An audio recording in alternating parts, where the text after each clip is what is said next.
नमस्कार दोस्तों, आज हम एक ऐसे महान व्यक्ति के बारे में बात करने जा रहे हैं जिन्होंने अपनी जिंदगी में एक नई राह बनाई और अपने समाज को एक नई दिशा दी। ये व्यक्ति है गुरु गोविंद सिंह जी। तो चलिए एक सफर पर निकलते हैं जहां हम जानेंगे गुरु गोविंद सिंह जी के जीवन के अनेक पहलुओं के बारे में। गुरु गोविंद सिंह जी सिख धर्म के 10वें गुरु थे और उनका जन्म 22 दिसंबर 1666 को पटना बिहार में हुआ था। गुरु गोविंद सिंह जी का असली नाम गोविंद राय था। उनका पिता गुरु तेग बहादुर जी सिख धर्म के 4वें गुरु थे। उनकी माँ माता गुजरी जी एक पवित्र और सामाजिक रूप से समर्थ महिला थी। गुरु गोविंद सिंह जी के बचपन में ही उन्होंने अपनी तीखी बुद्धि और संघर्ष की सोच को दिखाया। उनकी शिक्षा और व्यक्तित्व विकास के लिए उनका प्रशिक्षण गुरु तेग बहादुर जी और उनकी माँ से मिला। गुरु गोविंद सिंह जी ने बचपन से ही अपना धार्मिक और राजनीतिक ज्ञान को सुधारने के लिए मेहनत की। जब गुरु गोविंद सिंह जी सिर्फ 9 साल का थे तब उनके पिता का शहादत हो गया। इससे बड़े शौक के बावजूद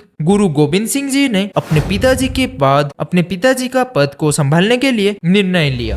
उन्होंने 10 साल की उम्र में ही गुरु ग्रंथ साहिब के अध्ययन और सिख धर्म को मजबूती दी। गुरु गोविंद सिंह जी के बहुत ही महत्वपूर्ण कार्य था खालसा का स्थापना। 1699 में आनंदपुर साहिब के बैसाखी के दिन उन्होंने खालसा पंथ की स्थापना की। गुरु गोविंद सिंह जी ने अपने अनुयायियों को 5 प्यारे यानी 5 सिख के रूप में पहचान दिया और एक नई धार्मिक और सामाजिक दिशा दी। खालसा पंथ की स्थापना के साथ ही गुरु गोविंद सिंह जी ने सिख धर्म को एक नया रूप में देखने के लिए अपनी किताब गुरु ग्रंथ साहिब को भी सुधारा। उन्होंने खुद भी कई श्लोक लिखे जो आज भी सिख धर्म के महत्वपूर्ण ग्रंथ में शामिल है। गुरु गोविंद सिंह जी ने अपने जीवन की कई महत्वपूर्ण कथाएं लिखी जिनमें उनका दोहरा महला दसबन भी शामिल है। गुरु गोविंद सिंह जी के जीवन का एक महत्वपूर्ण हिस्सा उनकी युद्ध और लड़ाई के किस्से हैं। उन्होंने अपने धर्म और अपने लोगों की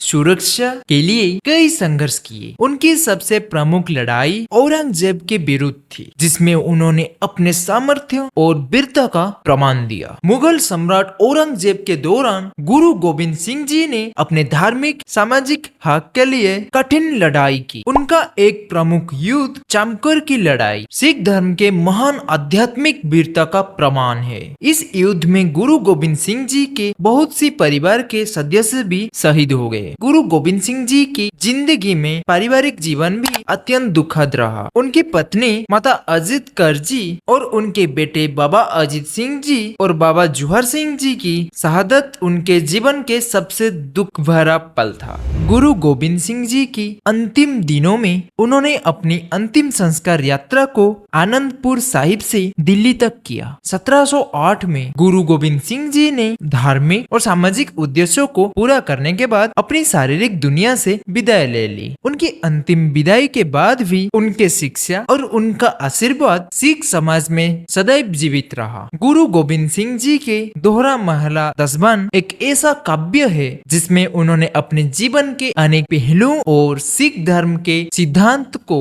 व्यक्त किया। ये दोहरा सिख धर्म की आध्यात्मिक और धार्मिक विरासत को समझने में मदद करता है। आज भी गुरु गोविंद जी की कहानी और उनकी टीचिंग सिख धर्म और भारतीय संस्कृति में एक महत्वपूर्ण स्थल रखती है। उनके जीवन और उनकी विरासत को कई फिल्मों में, डॉक्यूमेंट्रीज और सांस्कृतिक कार्यक्रमों में दिखाया गया है। तो ये था हमारा सफर गुरु गोविंद सिंह जी के जीवन और उनकी विरासत के बारे में। उनकी कहानी एक ऐसी प्रेरणा है जो हमारे जीवन को नए दृष्टिकोण और उद्देश्यों से भर देती है। धन्यवाद।